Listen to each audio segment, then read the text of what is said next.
Hello students, this is class 4B Pharmacy 6th semester.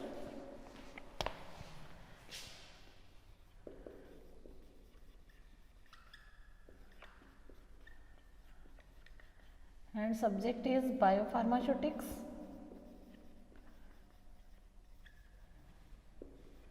Topic is non-linear pharmacokinetics.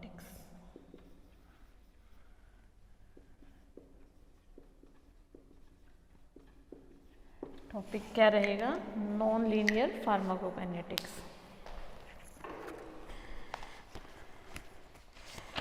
देखो, जब हमारी जो भी ड्रग है हमारा, जब वो फार्माकोकाइनेटिक अगर फर्स्ट ऑर्डर की शो करे, जीरो ऑर्डर की शो करे, या जितनी भी वॉल्यूम ऑफ एडमिनिस्ट्रेशन जो ड्रग का है वो वॉल्यूम ऑफ एक्सक्रीशन के अगर इक्वल हो, तो उसको हम क्या कहेंगे? That is a linear pharmacokinetic. क्या रहेगी वो? Linear pharmacokinetic. लेकिन अगर वो ऐसा पाथ फॉलो ना करे तो उस काइनेटिक को बोलेंगे that is non linear pharmacokinetic. क्या रहेगी वो? Non linear pharmacokinetic. देखो, बॉडी में जब ड्रग एडमिनिस्टर कर दिया,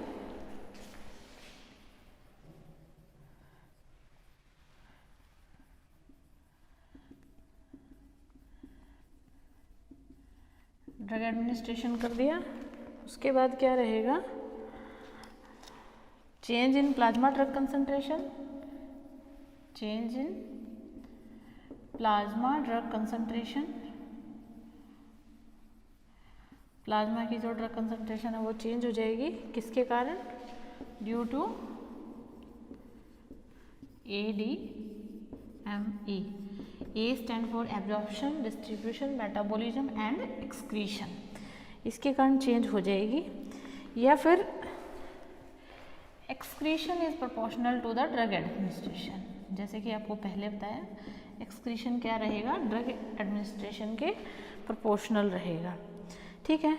या ये फिर चाहे सिंगल डोज के लिए मान के चलो आप, या फिर मल्टीपल डोज के लिए, सिंगल डोज के लिए या मल्टीपल डोज के लिए, जैसा भी आप मान के चलो, तो जो ड्रग एडमिनिस्ट्रेशन है उसके प्रोपोर्शनल क्या रहेगा? Drug excretion from the body. Drug का एक्सक्रीशन बॉडी से जो है प्रोपोर्शनल रहेगा।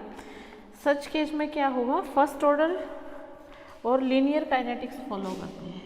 क्या फॉलो करते हैं? These are the follow first order और लीनियर काइनेटिक्स।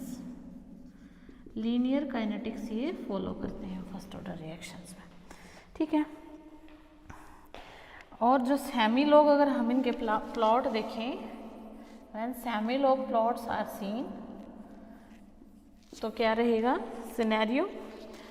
जो C वर्सेस T है, कंसंट्रेशन वर्सेस टाइम, अगर हम देखें तो ये क्या रहेंगे? Superimposable.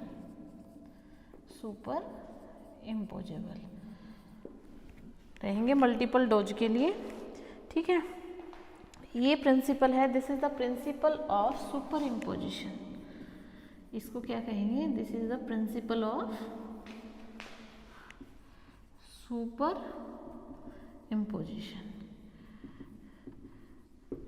सुपर इम्पोजिशन का प्रिंसिपल है। जो फार्माकोकाइनेटिक पैरामीटर हैं, जैसे कि F है आपका, KA, KE, VD, rate of clearance, ये डिस्क्राइब करते हैं टाइम कोर्स को। क्या करते हैं? टाइम कोर्स, जिसमें कि during which drug remain in the body.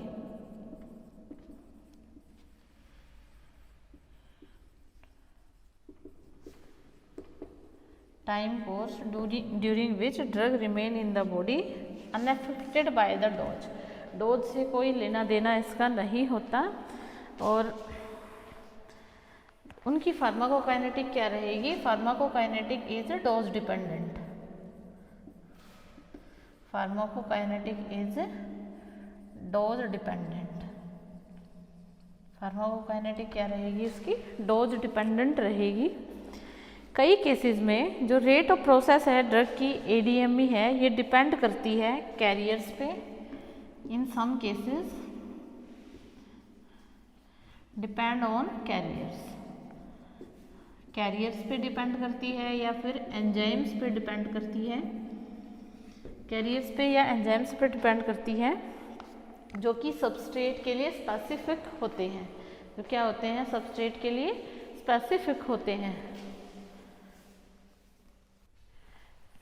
जो कि सबस्ट्रेट स्पेसिफिक होते हैं। जो एंजाइम, उनकी डेफिनेट कैपेसिटीज होती हैं, having definite capacities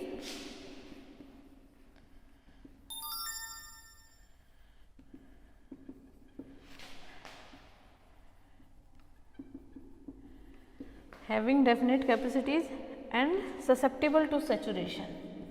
These are the susceptible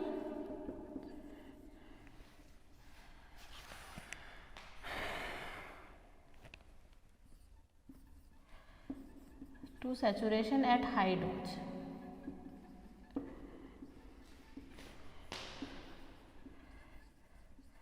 high dose पे ये क्या करते हैं? ससेप्टिबल हो जाते हैं हाई डोज कंसंट्रेशन पे।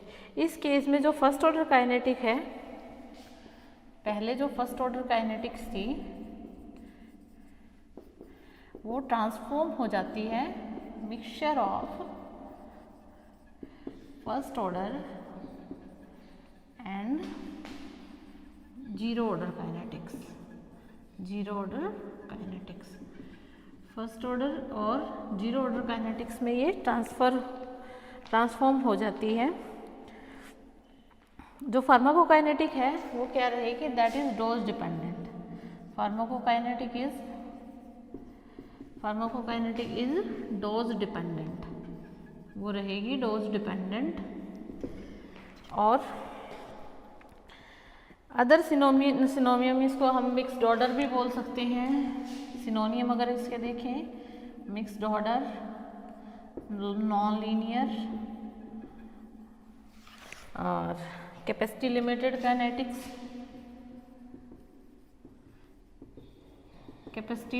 काइनेटिक्स, ऐसा हम इसको बोल सकते हैं। ठीक है। जो ड्रग जिनकी ऐसी फार्माकोकाइनेटिक प्रोफाइल होती है उसकी वजह से क्या होता है? वेरिएबल फार्माकोलॉजिकल रिस्पॉन्स आते हैं। क्या आते हैं?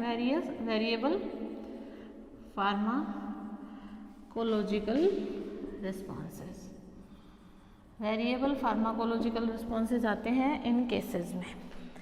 फिर आते हैं what are the factors which cause non linearity.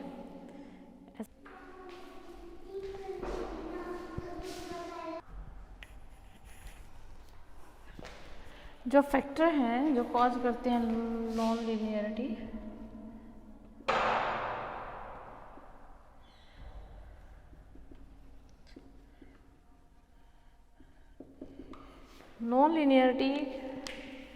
मतलब एब्जॉर्प्शन के टाइम पे भी हो सकती है, ड्रग एब्जॉर्प्शन में भी हो सकती है, डिस्ट्रीब्यूशन में भी हो सकती है, मेटाबॉलिज्म में भी हो सकती है और एक्सक्रीशन में भी हो सकती है। मतलब किसी भी ड्रग एब्जॉर्प्शन में कैसे होती है? देखो, ड्रग एब्जॉर्प्शन में कैसे होगी?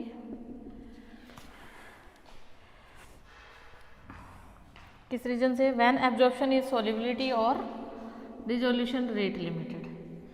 जब एब्जॉर्प्शन किसी ड्रग का सॉल्युबिलिटी पे डिपेंड करता है या डिसोल्यूशन पे डिपेंड करता है,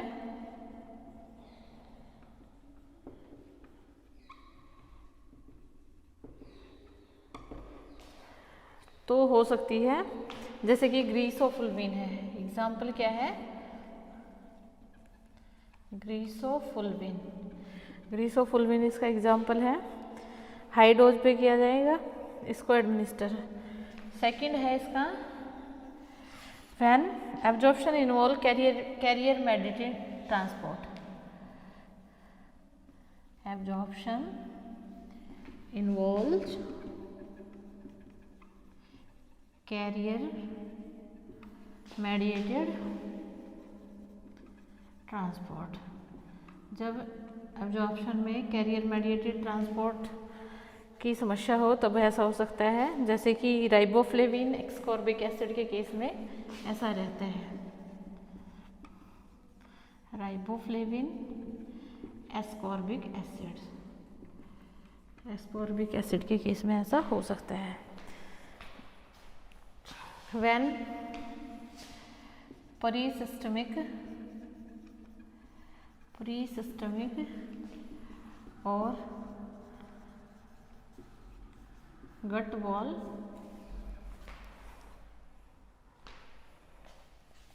सैचुरेशन, जब प्री सिस्टमिक या गट वॉल का पहले सैचुरेशन हो जाए तो इस केस में भी हो जाता है, जैसे कि प्रोपेनोलॉल, एग्जाम्पल क्या है, प्रोपेनोलॉल के केस में ऐसा होता है, वेरापामिल के केस में भी ऐसा हो सकता है। ठीक है, जो पैरामीटर रहेंगे इसके, जो पैरामीटर रहेंगे इसमें क्या हो जाएगा, इन दो केसेस में जो पैरामीटर हैं, एफ है आपका, के ए है, सी मैक्स है और ए यू सी है, ये क्या रहेंगे, डिक्रीज हो जाएंगे फर्स्ट के इन दो केसेस में, और इस केस में क्या हो जाएगा, इंक्रीज हो जाएंगे इस केस में। ठीक है, जो गैस्ट्रिक एम्पटाइंग है और गैस्ट्रोइंटेस्टाइनल ब्लड फ्लो है वो चेंज हो जाएगा, अगर उसकी वजह से भी नॉन लीनियरिटी कॉज हो सकती है। ये थे एब्जॉर्प्शन से रिलेटेड फैक्टर्स। नेक्स्ट हम डिस्कस करेंगे डिस्ट्रीब्यूशन से रिलेटेड फैक्टर्स।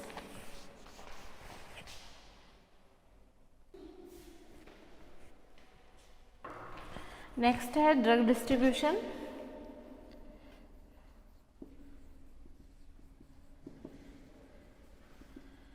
ड्रग डिस्ट्रीब्यूशन के केस में क्या होगा, due to saturation of binding site on plasma protein, saturation of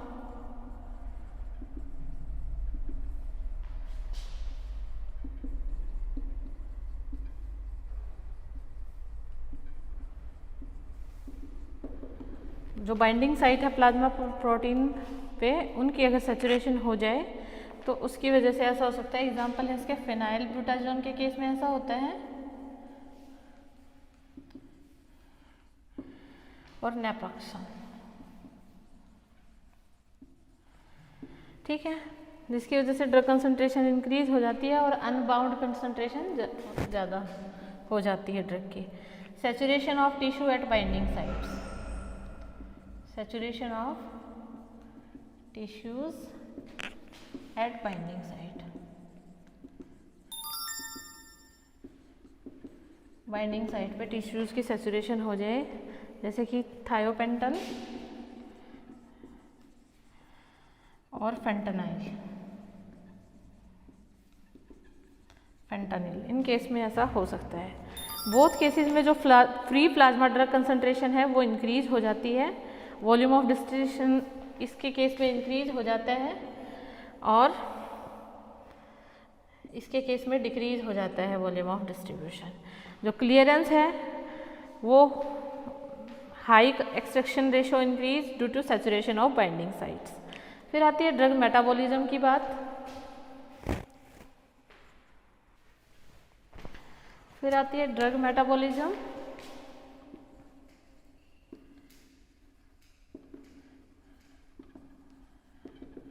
drug metabolism के केस में क्या होगा, कैपेसिटी लिमिटेड मेटाबॉलिज्म। पहली कंडीशन क्या है, कैपेसिटी लिमिटेड मेटाबॉलिज्म।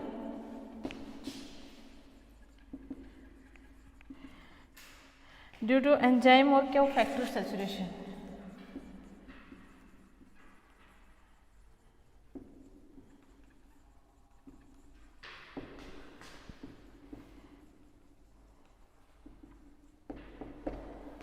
इसकी वजह से ये फिनाइटोइन अल्कोहल और थाइफिनाइल्स में ऐसा हो सकता है, या फिर एंजाइम इंडक्शन।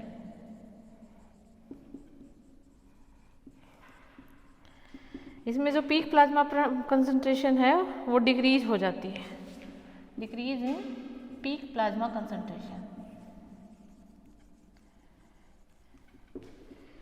ठीक है, जो सैचुरेशन अगर एंजाइम की वजह से हो जाए, जिसकी वजह से रेट ऑफ क्लियरेंस ज़्यादा बढ़ जाता है और स्टडी स्टेट कंसंट्रेशन बढ़ जाती है, रेट ऑफ क्लियरेंस घट जाता है। उसके बाद अगर हम ड्रग एक्सक्रीशन की बात करें,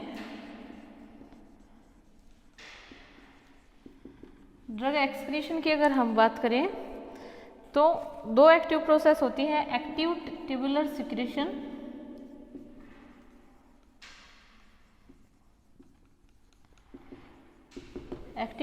सिक्रेशन और एक्टिव ट्यूबुलर रीएब्जॉर्प्शन।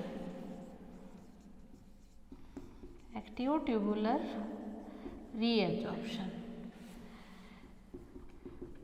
ये रहते हैं। सैचुरेशन अगर कैरियर सिस्टम का हो गया, increase in renal clearance, renal clearance है जो वो इंक्रीज हो जाएगी, और वाटर सॉल्युबल विटामिन और ग्लूकोज के केस में ऐसा होता है। इसमें क्या होगा, डिक्रीज इन रीनल क्लियरेंस,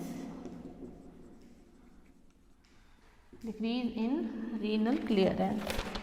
ये किसके केस में, पेनिसिलिन जी।